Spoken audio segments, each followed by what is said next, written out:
అరవింద్ శ్రీనివాసన్ కథ చాలా ఇంట్రెస్టింగ్‌గా అనిపించిందండి. ఎవరి అరవింద్ శ్రీనివాసన్ అని తెలుసుకోవాలంటే పర్‌ప్లెక్సిటీ. వాట్సాప్‌లోకెళ్ళి కూడా మీరు జస్ట్ మెసేజ్ చేస్తే వాట్సాప్‌లో మీరు ఏదడిగితే అది ఇస్తుందండి. ఏదడిగితే అది రియల్ టైమ్ ఇస్తుంది. ఇదేనా ఇంకా చాలా ఉన్నాయి కదా అని మీకు డౌట్ రావచ్చండి. మిగిలినవేమీ లేవు. ఇదొక్కటే అంత పర్ఫెక్ట్‌గా రియల్ టైమ్ సమాచారం ఇచ్చేది. రియల్ టైమ్ అని 2, 3 సార్లు ఎందుకన్నానంటే ఇదే పర్‌ప్లెక్సిటీ సక్సెస్ అవ్వడానికి ఈ రియల్ టైమ్ సమాచారం కీలకమైందండి. మరి ఒక పక్కన చాట్ జీపీటీ ఉంది, జెమినీ ఉంది, లామా ఇలాంటివి జుకర్బర్గ్ లాంటి వాళ్ళు కొన్ని లక్షల కోట్లు పెట్టుబడి పెట్టి మంచి హై ఎండ్ డెవలపర్లను పెట్టి చేస్తున్నారు కదా! అయినా కానీ అక్కడ లేని సక్సెస్సు ఈ కుర్రాడు సాధించాడండి. అరవింద్ శ్రీనివాసన్ మనవాడే, మన కుర్రాళ్ళ లాంటివాడే, మన ఇంటి పక్కన ఉండే కుర్రాళ్ళు లాంటివాడే కాబట్టి ఇతని స్టోరీ చాలా ఉపయోగపడుతుంది. మన పిల్లలకి అద్భుతంగా ఉపయోగపడుతుందని చెప్పి ఇస్తున్నానండి. ఈ పర్‌ప్లెక్సిటీ కోసం ఈరోజు క్యూ కడుతున్నాయండి. ఎవరెవరు అమెజాన్ దగ్గర నుంచి, గూగుల్ దగ్గర నుంచి, మైక్రోసాఫ్ట్ దగ్గర నుంచి ఈవెన్ ఓపెన్ ఏఐ లాంటి వాళ్ళు కూడా దీన్ని హైర్ చేసేసుకుందాం.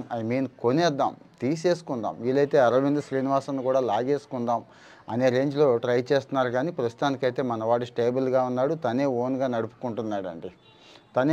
నడుపుకుంటున్నాడు పర్‌ప్లెక్సిటీని. అంటే 1,50,000 కోట్ల మార్కెట్ క్యాపిటలైజేషన్ ఈరోజు ఈ పర్‌ప్లెక్సిటీకి ఉందండి. ప్రపంచంలో టాప్ కంపెనీలన్నీ ఇందులో పెట్టుబడి పెట్టాయండి. ఈవెన్ ఈ అమెజాన్, ఇదే గూగుల్, ఇదే మైక్రోసాఫ్ట్ ఇక్కడ ఇన్వెస్ట్‌మెంట్ పెట్టాయి. అంటే ఇతని స్టార్టప్‌లో ఇన్వెస్ట్‌మెంట్ పెట్టాయండి. సో, మరి ఇక విషయానికి వెళ్దాం. అసలెవరు ఈ అరవింద్ శ్రీనివాసన్ ఏంటి? చాలా ఇంట్రెస్టింగ్‌గా ఉంటుందండి. మామూలు మిడిల్ క్లాస్ కుర్రాడు. నాన్నేమో చార్టర్డ్ అకౌంటెంట్ చెన్నైలో ఉంటూ ఉండేవాళ్ళు. ఆ దారిలో స్కూల్‌కి తీసుకెళ్తున్న ప్రతిసారి అమ్మ చెప్తూ ఉండేది, "ఒరేయ్! నువ్వు రేపు ఇక్కడే చదువుకుంటావు. ఇదే ఐఐటీలో చదువుకుంటావు" అని అంటూ ఉన్నప్పుడు మీకు తెలుసు కదండీ! చిన్నప్పుడు కూడా మా తాత అలాగే అంటూ ఉండేవాడండి. "అబ్బాయి ఈడి బుర్ర పెద్దగా ఉంది, తలకాయ పెద్దగా ఉందంటే చదువు బాగా వస్తుంది. మనం చదివింది లేదు, సచ్చింది లేదు, వచ్చేనో రానో తర్వాత సంగతి." దీన్ని మా నాన్నమ్మ దగ్గర నుంచి ఇంట్లో ఉన్న అమ్మ, నాన్న వీళ్ళంతా చుట్టాలు అంటూ ఉంటే, ఓహో! నిజమే కావచ్చు, నాకు కూడా బుర్ర పెద్దదనుకుంటా, బాగా చదువు వస్తదంట, నేను తెలివిగలవాడిని అనే ఒక ఫీల్ ఉండిపోయి కాస్తో కూస్తో సక్సెస్ అయ్యాములెండి. ఓకే. ఈ అరవింద శ్రీనివాసన్ కూడా దాన్ని బుర్రలో పెట్టుకున్నాడు. ఐఐటీ ఈజీగానే ఆడుతూ పాడుతూనే ఐఐటీ కొట్టేశాడు. కానీ కంప్యూటర్ సైన్స్ అంటే మనోడికి ప్యాషన్, పిచ్చ. ఆ కంప్యూటర్ సైన్స్ రాలేదండి. ట్రిపుల్ ఈ వచ్చింది. ఈవెన్ ఈసీఈ కూడా రాలేదు. ఇంకేమి రాలేదు. ట్రిపుల్ ఈ వచ్చింది. ట్రిపుల్ ఈలో జాయిన్ అయిపోయాడు. జాయిన్ అయ్యాక ఇంక ఇంట్రెస్ట్ ఉన్నా లేకపోయినా కానీ చేయాలి కదా! చేస్తున్నాడు. కానీ మనసంతా ఆ కంప్యూటర్ సైన్స్ మీదే ఉందండి. సంవత్సరం, 2 సంవత్సరాలు గడిచిపోయినాయి. మూడో సంవత్సరంలో కంప్యూటర్ సైన్స్ సంబంధించి ఇప్పుడంటే మైనర్‌లు, మేజర్‌లు వచ్చినాయి గానీ అప్పట్లో లేవు కదా! కంప్యూటర్ సైన్స్ ఫ్యాకల్టీ వచ్చారు. వాళ్ళు చెప్తున్న విధానానికి అంటే ఇతనుకున్న ఇంట్రెస్ట్‌కి సెల్ఫ్ లెర్నింగ్ అండి. కంప్యూటర్ సైన్స్ అంటే అంత పిచ్చ అప్పటినుంచే కూడా. ఏదో అద్భుతాలు చేయొచ్చు, ఇందులో అద్భుతమైన అవకాశాలున్నాయి అంటే ప్యాషన్ అతనికి. మరి మన కుర్రాళ్ళలో ఎంతమందికి ప్యాషన్ ఉందనేది చెక్ చేసుకోవాలి. సో, ఆ ప్యాషన్ చూసి ఆ ప్రొఫెసర్ అతన్ని బాగా ఎంకరేజ్ చేశాడు, ప్రమోట్ చేశాడండి. ప్రమోట్ చేస్తే ఆటోమేటిక్‌గా ఇక్కడ అయిపోయింది. ఇది అయిపోయాక ఇక్కడ మద్రాస్ ఐఐటీలో అయిపోయిన తర్వాత ఫారిన్ ఎళ్ళాడండి. ఫారిన్ ఎళ్లి చాలా ఫేమస్ యూనివర్సిటీలో ఎంఎస్ పూర్తి చేసుకున్నాడు. ఆ ఎంఎస్ పూర్తి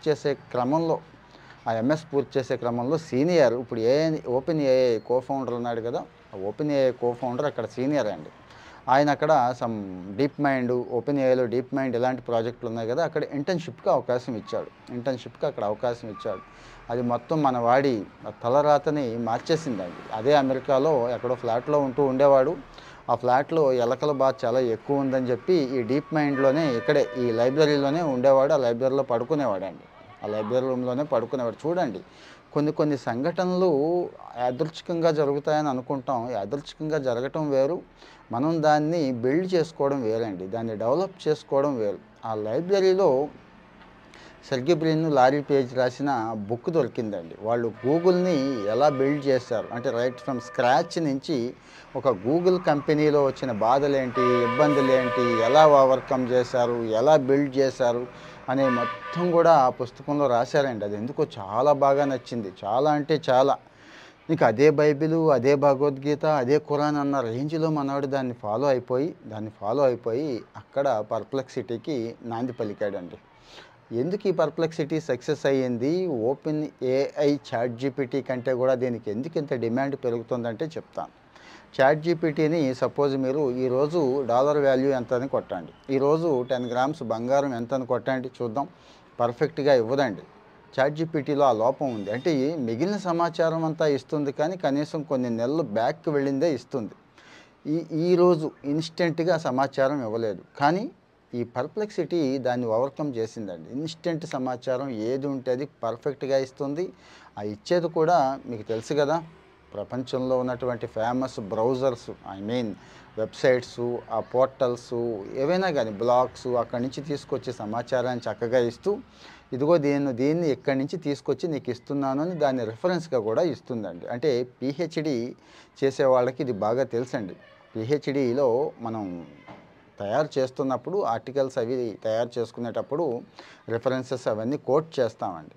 ఇక్కడ అతను పిహెచ్డి టైంలోనే యాక్చువల్గా ఈ ఇబ్బంది వచ్చింది. అతనికి పిహెచ్డి చేస్తున్న క్రమంలోనే ఇబ్బంది వచ్చినప్పుడు ఆ ఇబ్బందిని ఎలా ఓవర్కమ్ చేయాలి అని ఆలోచించగా ఇది వచ్చింది మైండ్లోకి. దీన్ని అలా డెవలప్ చేసుకొని ఈ రోజున రియల్ టైం సమాచారం ఇస్తున్నాడు. ఈరోజు పర్ప్లెక్సిటీ మీరు వాట్సాప్లోకి వెళ్ళి ఆ పర్ప్లెక్సిటీ నెంబర్కి హాయ్ అని పెడితే వాట్సాప్లో పొందొచ్చు. యాప్, మొబైల్ యాప్ ఉంది, iOS ఉంది, పోర్టల్ ఎలాగో ఉంది, ఫ్రీ ఉంది, పెయిడ్ ఉంది.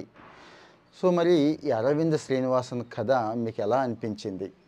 అంటే మామూలు కుర్రాడు, సాధారణమైన కుర్రాడు, కంప్యూటర్ సైన్స్ అంటే ప్యాషన్ ఉన్నా కానీ కంప్యూటర్ సైన్స్ దక్కలేదు, కానీ ఆ ప్యాషన్ వదులుకోలేదు. కరెక్ట్ టైంకి ప్రూవ్ చేసుకునే టైంకి ప్రొఫెసర్ వచ్చాడు, ప్రూవ్ చేసుకున్నాడు. ఎంఎస్కి యుఎస్ వెళ్ళాడు, అక్కడ కూడా సీనియర్స్ సపోర్ట్ ఇచ్చారు. అయినా కానీ ఏదో చేయాలనే తాపత్రయం, తనకి ఏదైతే సమస్య ఉందో ఈ రోజున ఆ సమస్యకు పరిష్కారం వెతుక్కున్నాడు. ప్రపంచాన్ని భవిష్యత్తు మార్చేదంతా కూడా ఏఐ అని చెప్పి నమ్మడం ఏంటి, అదే కదా వాస్తవం. ఆ రకంగా తీసుకొచ్చాడండి. అంతా మోసి ఇతని వయసు ఎంత అంటే కేవలం 31 సంవత్సరాలు, జస్ట్ 31 ఇయర్స్ అండి. చూశారు కదా, కుర్రవాళ్ళ ఆలోచన ఒక్కటి మారుస్తుందండి. మన ఆలోచన ఇంపార్టెంట్, మన యాటిట్యూడ్ ఇంపార్టెంట్, పర్స్పెక్టివ్ అంటాను చూడండి. మనం ఏదైతే చూస్తున్నాం, ఎలా చూస్తున్నాం అనేది ఇంపార్టెంట్. నాకెందుకో బాగా అనిపించింది ఈ అరవింద్ శ్రీనివాసన్ స్టోరీ. ఈ అరవింద్ శ్రీనివాసనే కాదు, ఇంకా చాలామంది ఉన్నారు ఈ మధ్యకాలంలో టెక్ ప్రపంచంలో ఎదుగుతున్న వాళ్ళు. నాట్ ఓన్లీ టెక్నాలజీ, మిగిలిన ప్రపంచంలో ఎదుగుతున్న వాళ్ళ స్టోరీస్ కూడా ప్రతి స్టోరీ నుంచి కొంత మనం నేర్చుకోవచ్చండి. మనకి ఉపయోగపడుతుంది. ముఖ్యంగా ఈ తరం యువతరానికి, ఈ జనరేషన్కి ఉపయోగపడుతుంది. వాళ్ళ టైం ఎలా వేస్ట్ చేసుకుంటున్నారు, ఫోకస్ ఎలా మిస్ అవుతున్నారు, వీళ్ళు సాధించిన వాళ్ళు ఎలా సాధించారు, వాళ్ళ దృష్టికోణం ఏంటి అనేవి తెలిస్తే ఖచ్చితంగా కొంతమంది సాధిస్తారని చెప్పి నాకైతే బలమైన నమ్మకం ఉంది.